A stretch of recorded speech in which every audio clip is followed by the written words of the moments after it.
ಏನೇ ಬರಲಿ. Hi hello, welcome back to my YouTube channel. ಎಲ್ಲರೂ ಹೆಂಗದ್ರಿ? ಆರಾಮಿದ್ದಾರೆ ಅನ್ಕೋತೀನಿ. ನಾನು ಆರಾಮಾಗಿದ್ದೀನಿ. ಎಷ್ಟು ಅನ್ಕೋತೀನಿ ವ್ಲಾಗ್ನ ಡೈಲಿ ಹಾಕಬೇಕು ಅಂತಂದು. ಬಟ್ ಏನಾದರೂ ಒಂದು ಮನೆಯೊಳಗೆ ಕೆಲಸ ಬಂದುಬಿಡ್ತಾವೆ, ಹೊರಗೆ ಹೋಗೋದು ಬಂದುಬಿಡ್ತೈತಿ. ಸೊ ವ್ಲಾಗ್ ಮಾಡಿದ್ದು ಸಹ ಎಡಿಟ್ ಮಾಡೋಕ್ಕಾಗಿಲ್ಲ ನನಗೆ. ಇದು 2 ದಿವಸದ ಹಿಂದಿನ ವ್ಲಾಗ್ ಇವತ್ತು ನಿಮ್ಮ ಜೊತೆ ಶೇರ್ ಮಾಡ್ಕೊಳತ್ತೀನಿ. ಎಡಿಟ್ ಮಾಡೋಕ್ಕೆ ಟೈಮ್ ಸಿಕ್ಕಿಲ್ಲ ನನಗೆ, ಹಂಗಾಗ್ಬಿಡ್ತು. ಸೊ ಗೊತ್ತಿರ್ತೈತಲ್ಲ, ಮನೆಯೊಳಗೆ ಮಕ್ಕಳು ಒಂದಿರ್ತಾವೆ, ಮತ್ತು ನನ್ನ ಕೆಲಸನೂ ಜಾಸ್ತಿ ಆಗಿಬಿಡ್ತಾವೆ. ಮಕ್ಕಳಿರೋದ್ರಿಂದ ಕೆಲಸನೂ ಜಾಸ್ತಿ ಇರ್ತಾವೆ. ಮತ್ತು ಅದ್ರೊಳಗೆ ಸ್ವಲ್ಪ ನಾವು ಹೊರಗೆ ಹೋಗಿದ್ವಿ, ಊರಿಗೆ ಹೋಗಿದ್ವಿ. ಊರಿಗೆ ಹೋಗಿ ಬರೋ ಅಷ್ಟರೊಳಗೆ ನನಗೆ ಎಡಿಟ್ ಮಾಡೋಕ್ಕಂತೂ ಆಗಲೇ ಇಲ್ಲ. ಹೋಗೋದು ಬರೋದು, ಟಯರ್ಡ್ ಆಗೋದು, ಅಡುಗೆ ಮಾಡ್ಕೊಂಡು ತಿನ್ನೋದು, ಕೆಲಸ ಮಾಡೋದು, ಇದು ಆಗಿಬಿಡ್ತು. ಸೊ ಅದಕ್ಕೆ ಡಿಲೇ ಆಗತೈತಿ. ಇದು ವ್ಲಾಗ್ 2 ದಿವಸದ ಹಿಂದಿನ ವ್ಲಾಗ್. ಬರೀ ಏನೇನು ಆಗ್ತೈತಿ ಅಂತಂದು ನಿಮ್ಮ ಜೊತೆ ಶೇರ್ ಮಾಡ್ಕೋತೀನಿ. ಬೆಳಗ್ಗೆ ಎದ್ದು ಎಲ್ಲ ಕೆಲಸ ಮುಗಿಸಿ, ನಂದು ಡೈಲಿ ಬೇಸಿಕ್ ಕೆಲಸ ಏನೇನು ಇರ್ತೈತಲ್ಲ ಮುಗಿಸಿ, ನುಗ್ಗೆಕಾಯಿ ಸಾರು ಅನ್ನ ಮಾಡತ್ತಿದ್ದೆ. ಮತ್ತು ಒಂದೇ ನುಗ್ಗೆಕಾಯಿ ಉಳಿದಿತ್ತು, ಅದನ್ನು ವೇಸ್ಟ್ ಮಾಡೋಕ್ಕೂ ಮನಸ್ಸಿರಲಿಲ್ಲ. ಅದಕ್ಕೆ ಅದನ್ನು ಮಾಡಿ ನನ್ನ ಮಗಳಿಗೆ ಗಂಜಿ ತಿನ್ನಿಸಿದೆ. ಇದೇನು ಅಂತಂದ್ರೆ, ನನ್ನ ಬೇಬಿಗೆ ನಾನು ಒಂದು ಪೌಡರ್ ಡಬ್ಬ ತೊಗೊಂಡೀನಿ. ನಾರ್ಮಲಾಗಿ ನಾವು ಪೌಡರ್ ಡಬ್ಬ ಯೂಸ್ ಮಾಡ್ತೀವಲ್ಲ, ಆ ಪೌಡರ್ ಭಾಳ ಮೆಸ್ಸಿ ಆಗಿಬಿಡ್ತೈತಿ. ಅದು ಎಷ್ಟು ಪೌಡರ್ ವೇಸ್ಟ್ ಆಗ್ತೈತಿ ಅಂದರೆ, ಹಚ್ಚುವಾಗ ಭಾಳ ವೇಸ್ಟ್ ಆಗಿಬಿಡ್ತೈತಿ. ಮತ್ತು ಎಲ್ಲ ನಮ್ಮ ಮೈ ಮೇಲೆ, ಹುಡುಗರ ಮೈ ಮೇಲೆ, ಬೆಡ್ ಮೇಲೆ ಎಲ್ಲ ಬಿದ್ದುಬಿಡ್ತೈತಿ ಹಚ್ಚುವಾಗ. ಅದಕ್ಕೆ ಇದೊಂದು ಹೊಸ ಪ್ರಾಡಕ್ಟ್ ನೋಡಿದ್ದೆ ಮೀಶೋದಾಗ. ಇದರ ಪ್ರೈಸ್ ಬಂದುಬಿಟ್ಟು $238 ಕೊಟ್ಟಿದ್ದೆ ನಾನು. ಕಾಸ್ಟ್ಲಿ ಏನು ಅನಿಸಲಿಲ್ಲ, ಯಾಕಂದ್ರೆ ವರ್ತ್ ಅನ್ನಿಸ್ತು. ಪ್ರಾಡಕ್ಟ್ ಕೂಡ ಭಾಳ ಚಲೋ ಐತಿ, ಯೂಸ್ ಆಗ್ತೈತಿ.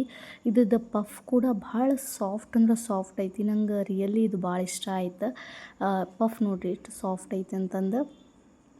ಮತ್ತು ಪೌಡರ್ ಕೂಡ ವೇಸ್ಟ್ ಆಗಂಗಿಲ್ಲ, ಮತ್ತು ಮಕ್ಕಳ ಮೈ ಮೇಲೇನೂ ಹೋಗಂಗಿಲ್ಲ. ನ್ಯೂ ಬಾರ್ನ್ ಬೇಬೀಸ್ಗಂತೂ ಇದು ಹೇಳಿ ಮಾಡಿಸಿದ ಪ್ರಾಡಕ್ಟ್ ಅಂತಲೇ ಹೇಳ್ಬೋದು. ಯಾಕಂದ್ರೆ ನ್ಯೂ ಬಾರ್ನ್ ಬೇಬೀಸ್ ಭಾಳ ಸೆನ್ಸಿಟಿವ್ ಇರ್ತಾವೆ. ಮೂಗೊಳಗೆ ನಾವು ಪೌಡರ್ ಹಚ್ಚುವಾಗ ಹೋಗ್ಬಿಡ್ತಂದ್ರೆ, ಆ್ಯಕ್ಚುಲಿ ಪೌಡರ್ ಯೂಸ್ ಮಾಡಬಾರ್ದು. ನೀವು ಹಚ್ಚಲೇಬೇಕು ಅನ್ನೋರು, ಮೈಗಷ್ಟು ಹಚ್ಚಲೇಬೇಕು ಅನ್ನೋರು ಆ ಮೈಗೆ ಹಚ್ಚುವಾಗೂ ಅದರದ್ದು ಧೂಳು ಹೋಗಿಬಿಡ್ತೈತಿ. ಸೊ ನೀವು ಇದನ್ನು ಹಚ್ಚೋದ್ರಿಂದ ಚಲೋ ಆಗ್ತೈತಿ. ನಿಮ್ಗೆ ಇಷ್ಟ ಆದರೆ ಈ ಪ್ರಾಡಕ್ಟ್ನ ನೀವು ಬೈ ಮಾಡಿರಿ. ಮೀಶೋದಾಗ ಸಿಗ್ತೈತಿ ಇದು. ನಾನು ಇದ್ರದ್ದು ಲಿಂಕ್ ನಿಮ್ಗೆ ಡಿಸ್ಕ್ರಿಪ್ಷನ್ ಒಳಗೆ ಕೊಟ್ಟಿರ್ತೀನಿ. ನಿಮ್ಗೇನಾದರೂ ಇಷ್ಟ ಆಯಿತು ಅಂತಂದ್ರೆ ಬೈ ಮಾಡ್ಬೋದು. ನನಗಂತೂ ಇದು ಭಾಳ ಇಷ್ಟ ಆಯಿತು ಪರ್ಸ್ನಲಿ. ನಿಜವಾಗ್ಲೂ ವರ್ತ್ ಅನ್ನಿಸ್ತು, ಮತ್ತು ಚಲೋ ಅನ್ನಿಸ್ತು. ಎಷ್ಟು ಕ್ಯೂಟ್ ಐತಲ್ಲ ಬೇಬಿ. ನನ್ನ ಮಕ್ಕಳಂತೂ ಇದನ್ನು ಬಿಡೋದೇ ಇಲ್ಲ, ನೋಡಿದ್ರೆ ಹೊಡಿತಾರೆ ಅನ್ನೋ ಕಾರಣಕ್ಕೆ ಮೇಲೆ ಎತ್ತಿಡ್ತೀನಿ. ಜೋಳ ಎಲ್ಲ ಹಸ್ ಮಾಡಿದೆ, ಗೋಧಿ ಹಸ್ ಮಾಡಿದೆ. ಚಪಾತಿನ ತಿಂದಿಲ್ಲ, 2-3 ದಿವಸ ಆಯಿತು ಗೋಧಿ ಸಂಬಂಧ ಹಿಟ್ಟಿರ್ಲಾರ್ದಕ್ಕೆ. ಇಲ್ಲಿ ನೋಡಿರಿ, ಗೋಧಿ ಎಲ್ಲ ಹಸ್ ಮಾಡೋಷ್ಟಾಗ ನನ್ನ ಮಗಳು ಬಂದು ಗೋಧಿ ಹಸ್ ಮಾಡೋಕೆ ಕೊಟ್ಟಿಲ್ಲ ನಂಗೆ. ಎಲ್ಲ ಚಲ್ಲಾಪಿಲ್ಲಿ ಮಾಡ್ತಾಳೆ, ಗೋಧಿ ತೆಗೆದು ಒಗಿತಾಳೆ. ಆ ಬಾಟಲ್ ಕೊಟ್ಟಿನಿ ಹಿಡ್ಕೊಳಕ್ಕೆ ಕೈಯಾಗ, ಬಾಟಲ್ ಬೇಡ ಅಂತ, ಏನು ಬೇಡ ನನಗೆ, ಒಟ್ಟು ನಾನು ಎಲ್ಲನೂ ಚಲ್ತೀನಿ ಅಂತಾಳೆ. ಸೊ ಅಷ್ಟು ಗೋಧಿ ವೇಸ್ಟ್ ಮಾಡಿದ್ಲು. ನಾನು ಹಸ್ ಮಾಡಿ ಮುಗಿಸ್ಬಿಟ್ಟೆ. ಅದ್ರಾಗೂ ಪುಣ್ಯಕ್ಕೆ ಭಾಳ ಇದ್ದಿದ್ದಿಲ್ಲ ಹೊಲಸು. ಅದಾದಮೇಲೆ ನನ್ನ ಮಗಳಿಗೆ ಸ್ವಲ್ಪ ಹುಷಾರಿರಲಿಲ್ಲ, ಹಾಸ್ಪಿಟಲ್ಗೆ ಹೋಗ್ಬೇಕಂತಂದು ಹೋದೆ. ನಾನು ಮನೆಯಾಗೆಲ್ಲ ಕೆಲಸ ಮಾಡಿಟ್ಟು 5:30 ಆಗಿತ್ತು ನಾನು ಹೋಗುವಾಗ. ಆಕೆಗೆ ಇದ್ದಕ್ಕಿನ್ನಾಗ ಬಿಟ್ಟು ಜ್ವರ ಬರೋದು, ನೆಗಡಿ ಆಗೋದು ಆಗಕತ್ತಿತ್ತು. ಸೊ ಅದಕ್ಕೆ ಒಂದು ದಿವಸ ಹಿಂದಿನ ದಿನ ಜ್ವರ ಬಂದಿದ್ವು.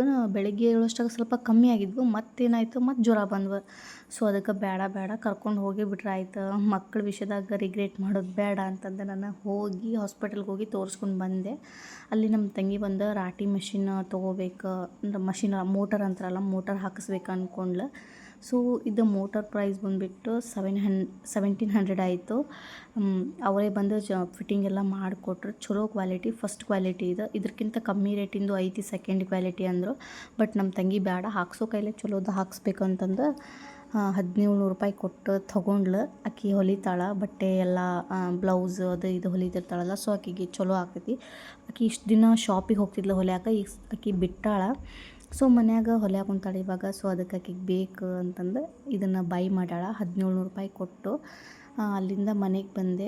ಗದಗ ಮಾರ್ಟ್ ಒಳಗೆ ಒಂದು ಏನೋ ಪರ್ಚೇಸ್ ಮಾಡೋದಿತ್ತು, ಗಿಫ್ಟ್. ಅದನ್ನು ಪರ್ಚೇಸ್ ಮಾಡಿಕೊಂಡು ಮನೆಗೆ ಬಂದು ಉದ್ದಿನ ಬ್ಯಾಳೆ ಇಡ್ಲಿಗೆ ಹಾಕ್ಬಿಟ್ಟಿದ್ದೆ ನಾನು. ಮತ್ತು ಅದೊಂದು ಕೆಲಸ ಅಂತಂದು ಬಂದು ರೈಸ್ ಮಾಡಿ, ಚಪಾತಿ ಏನು ಮಾಡಲಿಲ್ಲ, ಅನ್ನ ಸಾಂಬಾರು ಬಿಟ್ಬಿಟ್ಟೆ. ಅನ್ನ ಸಾಂಬಾರು ಮೇಲೇ ಅದನ್ನು ಮಾಡಿಟ್ಟು ಉದ್ದಿನ ಬ್ಯಾಳೆ ಅದನ್ನು ರುಬ್ಬಿ ದೋಸೆಗೆ ಹಿಟ್ಟೆಲ್ಲ ಕಲಸಿಟ್ಟು, ಬಾಂಡೆ ಎಲ್ಲ ತೊಳೆದು, ಗ್ಯಾಸ್ ಕಟ್ಟಿ ಕ್ಲೀನ್ ಮಾಡಿದೆ. ನನ್ನ ಮಗಳು ನೋಡ್ರಿ ಆಟ ಆಡ್ಕೊಂತ ನಿಂತಾಳೆ.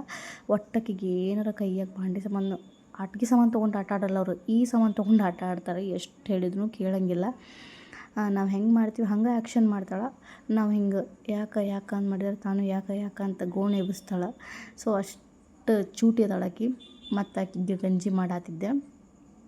ಈ ಗಂಜಿ ಆಕಿ ಇಷ್ಟಪಟ್ಟು ತಿಂತಾಳೆ. ಇದ್ರದ್ದು ರೆಸಿಪಿ ಬೇಕು ಅಂದರೆ ಐತಿ ನನ್ನ ಚಾನಲ್ ಒಳಗೆ ಚೆಕ್ಔಟ್ ಮಾಡಿರಿ. ಈಕಿಗೆ ಊಟ ಮಾಡಿಸ್ಬೇಕಂತಂದ್ರೆ ಭಾಳ ಸರ್ಕಸ್ ಮಾಡಬೇಕು. ಸರ್ಕಸ್ ನನ್ನ ಫೇಸ್ ನೋಡ್ರಿ ಹೆಂಗೆ ಮಾಡತ್ತೀನಿ ನಾನು. ಈಕಿಗೆ ಸರ್ಕಸ್ ಭಾಳ ಮಾಡಬೇಕು. ಅಲ್ಲಿ ಊಟ ಮಾಡೋಕ್ಕವಲ್ಲ ಅಂತಾಳೆ. ಒಮ್ಮೊಮ್ಮೆ ಹೊಟ್ಟೆ ಹಶ್ವಾಗಿತ್ತಂದ್ರೆ ಊಟ ಮಾಡ್ತಾಳೆ. ಬಡ ನಾವು ಹೇಳೋದು ಬೇಡ ಊಟ ಮಾಡಿಬಿಡ್ತಾಳೆ. ಇಲ್ಲ ಅಂದ್ರೆ ಊಟನ ಮಾಡೋಂಗಿಲ್ಲ. ಹಂಗದಾಳೆ ನೋಡ್ರಿ ಈಕಿ. ಏನು ಮಾಡ್ಬೇಕು. ಸೊ ಈಕಿಗೆ ಆ್ಯಕ್ಷನ್ ಮಾಡಿಸಿ ಊಟ ಮಾಡಿಸೋ ಅಷ್ಟಾಗ ನಂಗೆ ಸುಸ್ತಾಗಿ ಹೋಗ್ಬಿಡ್ತೈತಿ. ಅಂತೂ ಹಿಂಗೆ ಮಾಡಿ ಒಂದು 4-5 ತುತ್ತು ತಿನ್ನಿಸ್ಬಿಟ್ಟೆ. ತಾಯಂದ್ರಿಗೆ ಮಕ್ಕಳು ಊಟ ಮಾಡಿದ್ರೇ ಸಮಾಧಾನ. ಇಲ್ಲಾಂದ್ರೆ ನೈಟ್ ಪೂರ್ತಿ ಕಿರಿಕಿರಿ ಮಾಡ್ತಾಳೆ. ಸೊ ಅದಕ್ಕೆ ನಾನಂತೂ ಬಿಡೋಂಗಿಲ್ಲ ಆಕೆಗೆ. ಹೆಂಗದು ಮಾಡಿ ತಿನ್ನಿಸ್ಬಿಡ್ತೀನಿ. ಸೊ ನೋಡ್ರಿ ಹೆಂಗೆ ಮಾಡ್ತಾಳೆ ಆ್ಯಕ್ಷನ್. ನಾವು ಹೆಂಗೆ ಮಾಡ್ತೀವಿ ಹಂಗೆ ಮಾಡ್ತಾಳೆ. ಸೊ ನೋಡ್ತಾ ಇರ್ಬೋದು ನೀವು ವಿಡಿಯೋದಾಗ. ನಾವು ಚಪ್ಪಾಳೆ ಹೊಡಿ ಅಂದ್ರೆ ಚಪ್ಪಾಳೆ ಹೊಡಿತಾಳೆ. ಎಷ್ಟು ಕ್ಯೂಟಾಗಿ. ಈಕಿದ ಬರ್ಡೇ ಬಂತು. ಇನ್ನೂ 5 ಡೇಸ್ ಅಷ್ಟೇ ಉಳಿದೈತಿ. 22 ಐತಿ. 1 ಇಯರ್ ಬರ್ಡೇ. ನೋಡ್ಬೇಕು ಹೆಂಗೆ ಸೆಲೆಬ್ರೇಷನ್ ಆಗ್ತೈತಿ ಅಂತಂದು. 1ನೇ ವರ್ಷದ ಬರ್ಡೇ ಚಲೋತಂಗೆ ಮಾಡ್ಬೇಕು ಅಂದ್ಕೊಂಡೀವಿ. ಸೊ ನೋಡ್ಬೇಕು ಏನೇನು ಆಗ್ತೈತಿ ಅಂತ. ನನಗಂತೂ ಇವೆಂಟ್ ಒಳಗೆ ಮಾಡಿಸ್ಬೇಕಂತ ಆಸೆ ಐತಿ. ನಮ್ಮ ಮನೆಯವರು ಹೇಳ್ಯಾರ ಇವೆಂಟ್ ಒಳಗೆ ಮಾಡಿಸೋಣ ಅಂತಂದು. ಸೊ ಹಂಗೆ ಮಾಡಿಸ್ಬೇಕು ಅಂದ್ಕೊಂಡೀವಿ. ತಿಂಗಳು ಒಂದು 4-5 ಆಮೇಲೆ ಅಲ್ಲೇ ಮಾಡಿಸ್ಬೇಕು ಅಂದ್ಕೊಂಡೀವಿ. ಸೊ ಹೋಗಲಿ 1000-2000 ಖರ್ಚಾಗ್ತೈತಿ. ಬಟ್ ಅಲ್ಲೇ ಮಾಡಿಸ್ಬೇಕು ಅಂತ ಅಂದ್ಕೊಂಡೀವಿ. ಸೊ ಅಲ್ಲೇ ಮಾಡಿಸ್ಬಿಡೋಣ. ಫಸ್ಟ್ ವರ್ಷ ಈಕಿಂದ. ಫ್ಲೈಯಿಂಗ್ ಕಿಸ್ ಕೊಡ್ತಾಳೆ, ಕ್ಲಾಪ್ಸ್ ಹೊಡಿತಾಳೆ, ಮತ್ತು ಹಿಂಗೆ ಯಾಕಂತ ಗೋಣ್ ಎತ್ತಾಳೆ. ಎಷ್ಟು ಚಂದ ಕ್ಯೂಟ್ ಮಾಡ್ತಾವೆ ಮಕ್ಕಳು. ಇವಾಗ ನೋಡ್ರಿ ಊಟ ಮಾಡಿಸಿ ಬಂದೆ ಆಕೆಗೆ. ನನ್ನ ಮಗ ನಮ್ಮ ತಂಗಿ ಮನೆಯೊಳಗೆ ಬಿಟ್ಟು ಬಂದಿದ್ದೆ, ನಮ್ಮ ಮಮ್ಮಿ ಮನೆಯೊಳಗೆ. ಸೊ ಅವನಲ್ಲೇ ಇದ್ದ. ಸ್ವಲ್ಪ 1-2-3 ದಿವಸ ನನಗೂ ರೆಸ್ಟ್ ಸಿಕ್ಕಂಗಾಯ್ತು. ಓಕೆ ಫ್ರೆಂಡ್ಸ್, ಈ ವಿಡಿಯೋನ ಇಲ್ಲಿಗೆ ಎಂಡ್ ಮಾಡಾತೀನಿ. ಮತ್ತೆ ನೆಕ್ಸ್ಟ್ ವ್ಲಾಗ್ ಒಳಗೆ ಸಿಗ್ತೀನಿ. ಬಾಯ್, ಟೇಕ್ ಕೇರ್.